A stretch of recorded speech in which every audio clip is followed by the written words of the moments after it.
Welcome to Bible study. We have been talking about choices.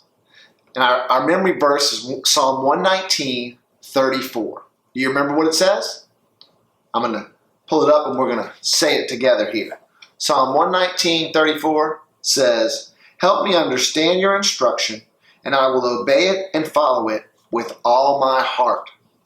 So, following God's instruction sometimes helps us. We have to make choices, and some of those choices are hard and some are easy. And this month we've been studying different people and the choices they made. We studied Samson, we studied Gideon, we studied Mary, and we have a special person we're studying today.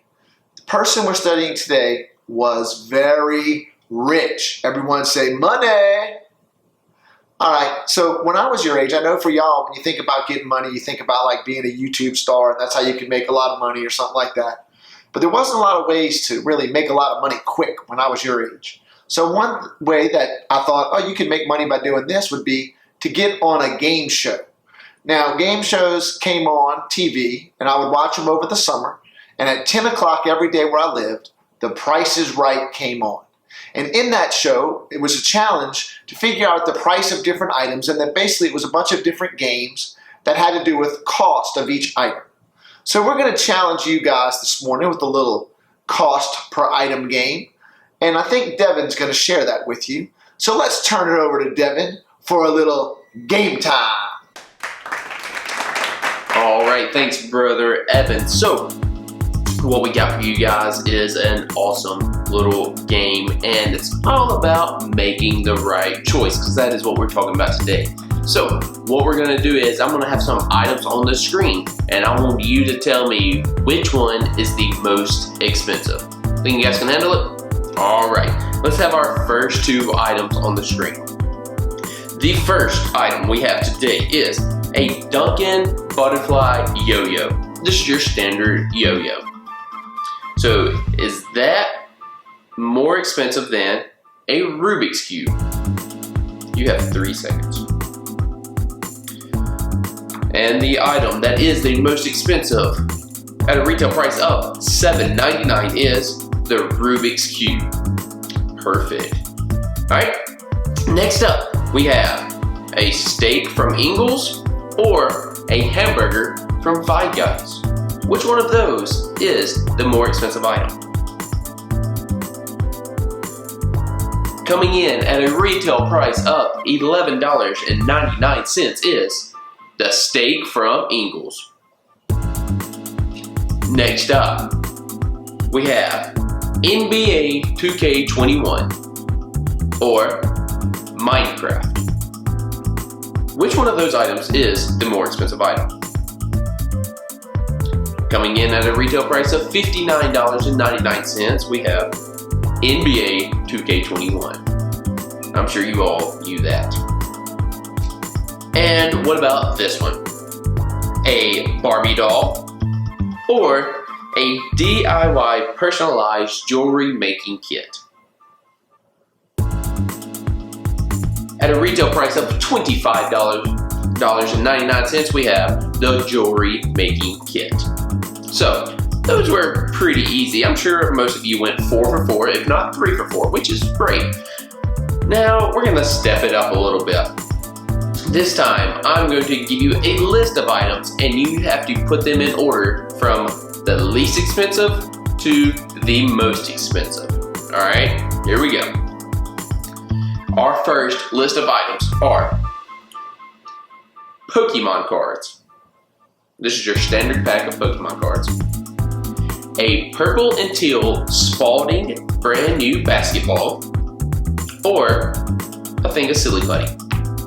I need you to put those in order from least to most expensive. I'll give you a few seconds to do this.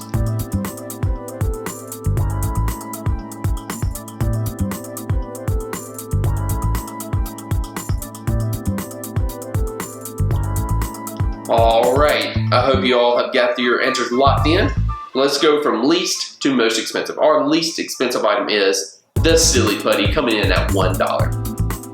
The next most expensive thing is the Pokemon cards, coming in at $4.99, which leaves the most expensive item in that list to be the basketball, coming in at $9.99. Great job. Now, we're going to get a little more tricky. Once again, same thing. 3 items, put them in from least to greatest. Here we go.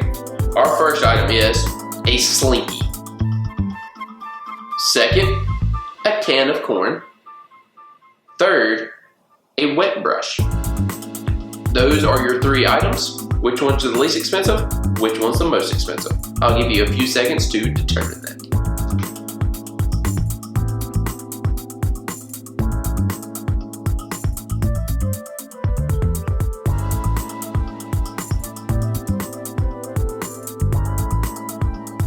Alright, with your answers locked in, the least expensive item is the can of corn, coming in at $1. Next up is the Slinky, coming in at $3, which leaves the wet brush coming in at $7.99. Are you guys ready for the last one? Now, this last one's pretty tough, but I think you guys will enjoy it. So for this one, final round, bonus points, going for all the marbles and the grand prize. You have 4 different items. And once again, you have to list them from least to most expensive. Here we go. Starting off, we have a brand new 2020 Ford Mustang. Now that one's pretty. Next up, we have a trip for 4 to Disney World for 3 nights. Next, we have the brand new PlayStation 5 and the Xbox X together. And then finally, we have a brand new 2020 Ranger Z518 fishing boat. That one's pretty as well. So which one of these items is the least expensive? Which one of these is the most expensive? I'll give you a few seconds to determine that.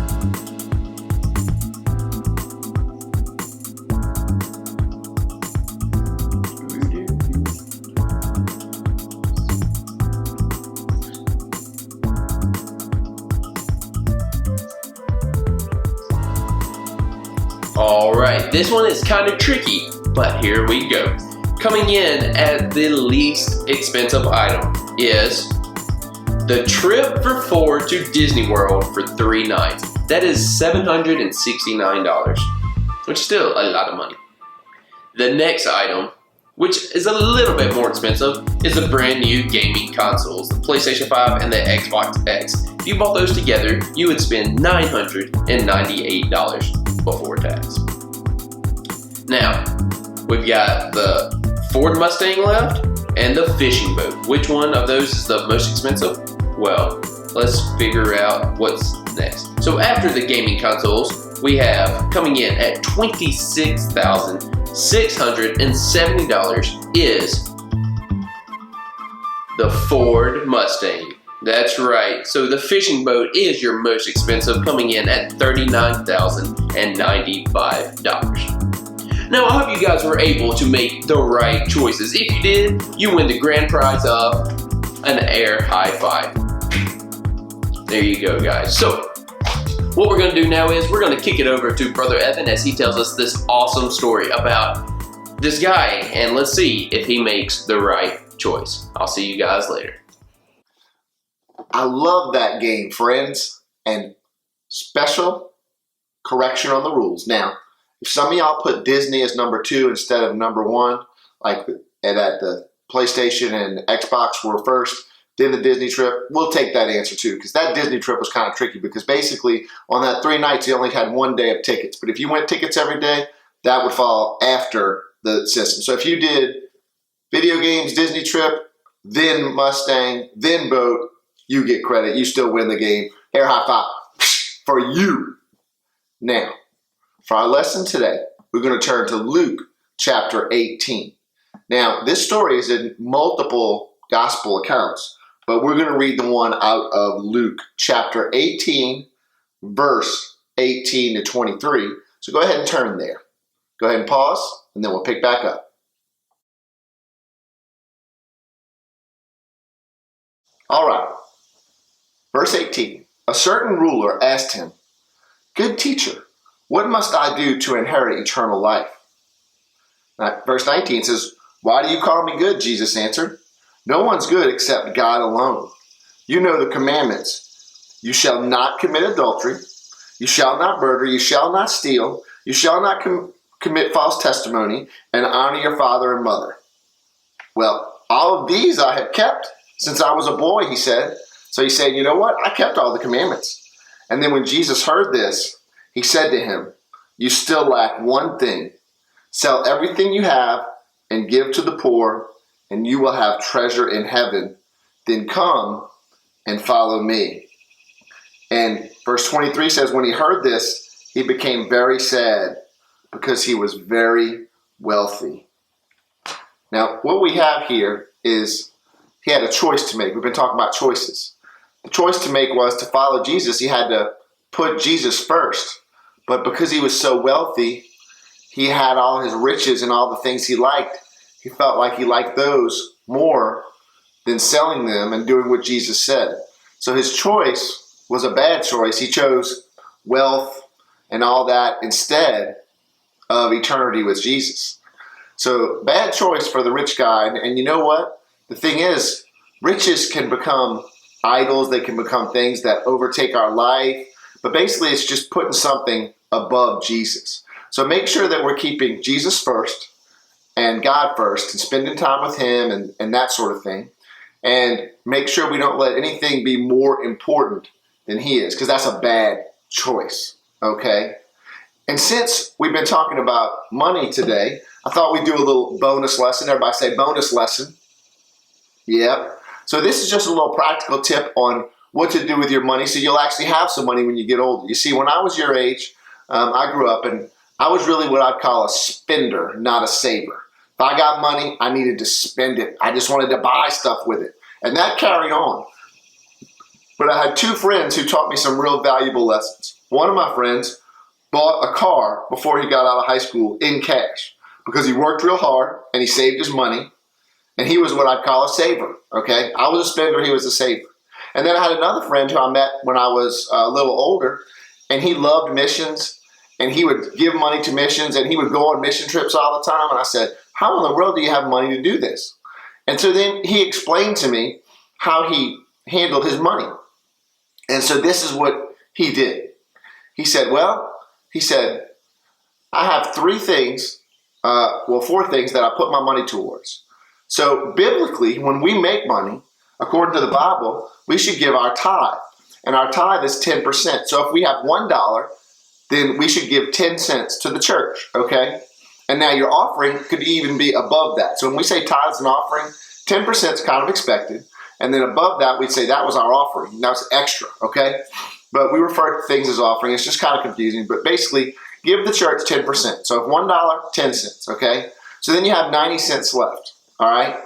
So, my one friend that did missions, he did this. He saved 30% for like different things, big things he was saving for. He spent 30%, and for 30%, he put in an area that he called missions. So he did save, spend, missions, church was his 4 ways that he did with $1. So 30, 30, 30, 10. All right. So it's very important, even if you didn't do the missions one, because he would use his missions money from his savings and his missions money. But a really good way to do things is spend, save, give. And then he did spend, save, give missions. So you can talk with your parents about different ways to save your money. But if you actually save your money, then when you want to go do something later on, you'll have money to do it. But see, I never had extra money to do anything because I spent it all. Not good. So make sure you're spend, saving, and giving. Figure out how much you want to do that. And obviously the goal is to do much more than 10% that we give to God, because what the rich young ruler didn't realize was everything was God's to begin with, okay? Everything we have we get it from God. So why is it so hard to give some things back if you really wanted them? When we keep that mindset, we'll make some good choices. So remember, everything we get is from God's. So just a little bonus lesson: spend, save, give. If you want to throw that missions category in there, go for it. Hope you have a good time this week. We start a new series next week. And I hope you come back for Brick House. See you later.